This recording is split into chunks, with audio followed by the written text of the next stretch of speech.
ఎదుటి వాళ్ళు మన పట్ల ఎలా ఉండాలని కోరుకుంటాం?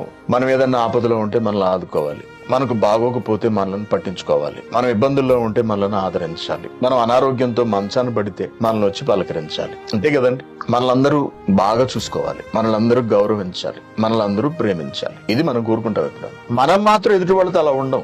మనం మాత్రం ఎవరిని పట్టించుకోం, మనం మాత్రం ఎవరిని చేరదీయం, మనం మాత్రం ఎవరి కష్టాల్లోనూ పాలు పొందాం, మనం మాత్రం ఎవరి కన్నీళ్లలోనూ ఆదరణను ఓదార్పును చూపించాం. అందరూ మాత్రం మనతో అలా ఉండాలి. ఇది న్యాయమేనా? కాదు కదండి. ఒక వ్యక్తి నుండి నువ్వు ఒకటి ఆశిస్తున్నప్పుడు వాళ్ళ పట్ల నువ్వు కూడా అలాగే ఉండాలి అనే విషయాన్ని తెలుసుకోవడం చాలా చాలా అవసరం. అందరూ నీతో మంచిగా ఉండాలి అని నువ్వు అనుకున్నప్పుడు నువ్వు కూడా అందరితో మంచిగా ఉండాలి. ఎందుకంటే వాళ్ళది కూడా నీ వంటి మనసే, నీలాంటి హృదయమే, నీలాంటి జీవితమే, నీలాంటి మనసే, హృదయమే ఉంది అందరికీ, నీలాంటి బ్రతికే.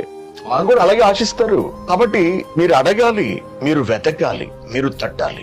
మీరు అడగండి, మీరు ఎదుటివారి కష్టాలను చూడండి, మీరు వెతకండి, మీ పొరుగు అనే పరిస్థితులను మీరు వెతకండి, మీరు తట్టండి, మీరు తెరవండి. వాళ్ళ జీవితాలను, వాళ్ళ బ్రతుకులను మీరు తెరవండి.